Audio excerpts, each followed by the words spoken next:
它是罗马经典口味的绝佳展现，而这个分量呢真的很十足哦，绝对是面食控的最大犒赏。Tipici romani tipicissimi che nessun turista ordina mai, invece sono buonissimi。据说这是古罗马贵族们最爱的春季美食。这道菜的历史呢，也可以追溯到古罗马时代哦，就是经典的炖牛尾。小徒弟，我是涛涛，欢迎来意大利找涛涛。2025年是什么年？没错，是天主教的朝圣年，每25年一次，全球信徒蜂拥而至。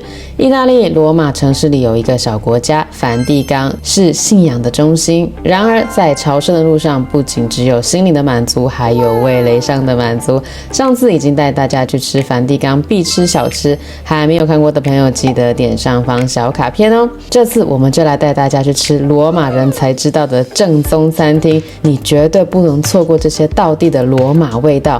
准备好你的胃了吗？ Let's go！第一站，我们来到了罗马最古老的餐厅 La Campagna， 它创立于1518年，超过500年的历史。这里曾经是文人墨客和名流的聚集地。La Campagna， 它的名字就是钟，象征着时间的流逝与永恒的传承。今天我们就来看看这个传承5世纪的味道到底有多么神奇。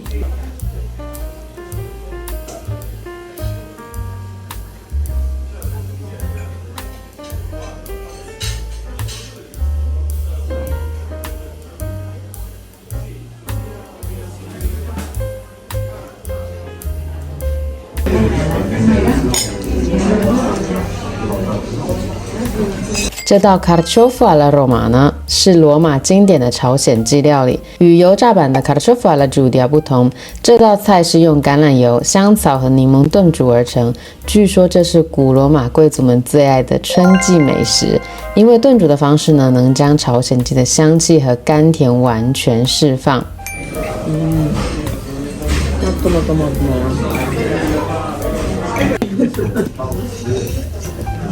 干嘛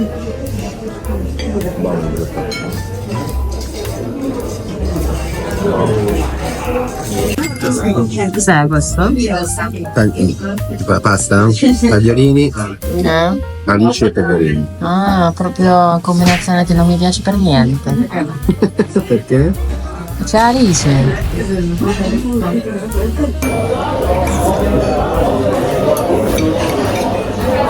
Io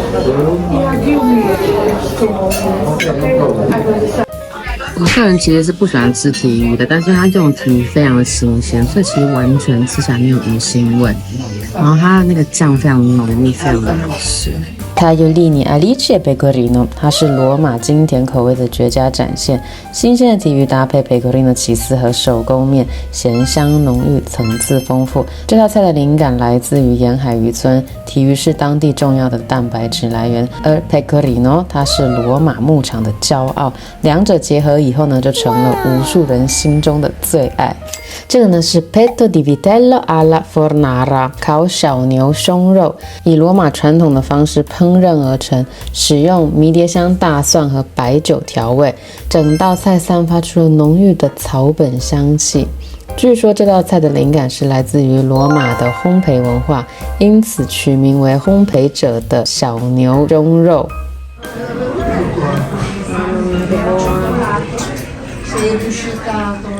No amore, mi piacciono tutti e due.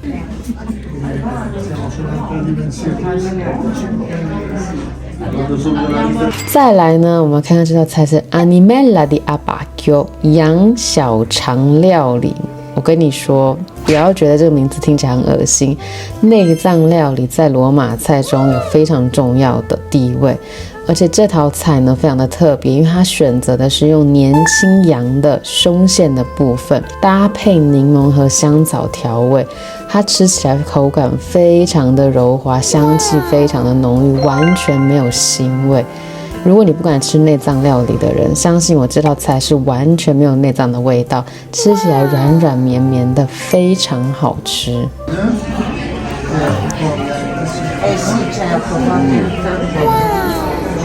È buonissimo, giusto?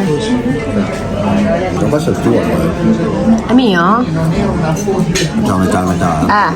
Il tuo. Buono. Tipici romani, tipicissimi, che nessun turista ordina mai, invece sono buonissimi.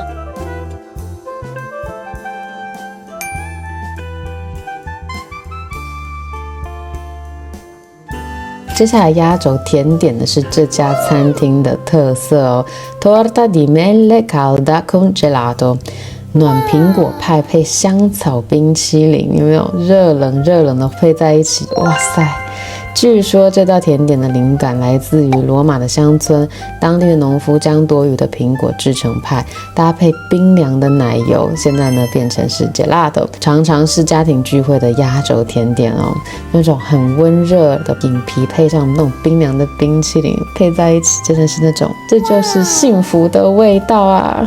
苹果派里面是熔岩热的，所以它配一个冰的 gelato 在旁边，是冷热这样交替吃起来，非常的特别。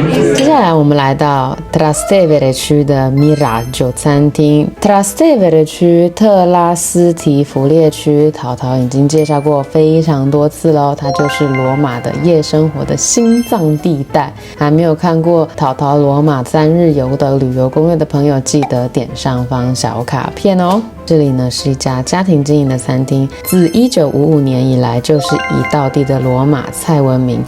餐厅的名字 Miraggio 意思就是海市蜃楼，象征了主人对完美料理的追求。接下来的菜绝对会让你食指大动。我们第一道菜呢，它是一碗汤，它叫做 La Minestra Broccoli e Argilla， 这是老罗马人的冬日安慰汤，这是他们的 comfort food。主角呢是海蝶鱼跟花椰菜，汤头非常的鲜美浓郁，还带有淡淡的海鲜味。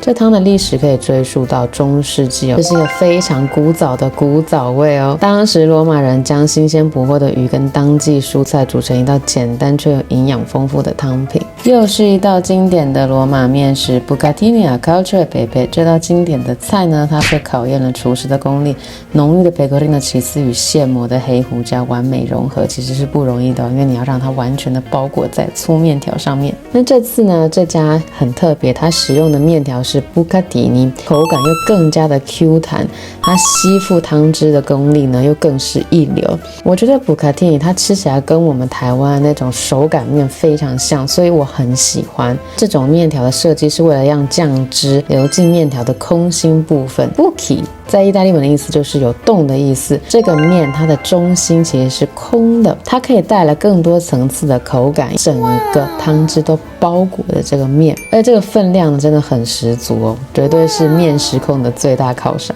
再来就是罗马经典的 Coda alla Vaccinara， 就是经典的炖牛尾。这道菜源自于罗马的屠夫文化，因为牛尾的价格呢相较于低廉，但是呢却含有丰富的胶质，经过长时间炖煮以后呢，搭配浓郁的番茄酱汁，经济实惠又美味的料理。最后一道就是来罗马一定要吃的 Trippa alla Romana， 罗马式牛肚。这道菜选用牛肚加上番茄、pecorino 起司呢和薄荷，它炖煮的真的是入口即化。这道菜的历史呢也可以追溯到古罗马时代哦，是不是今天带大家吃的都是超级古早味？当时内脏呢视为平民的主要的蛋白质来源，如今呢已经成为罗马美食文化的经典之一。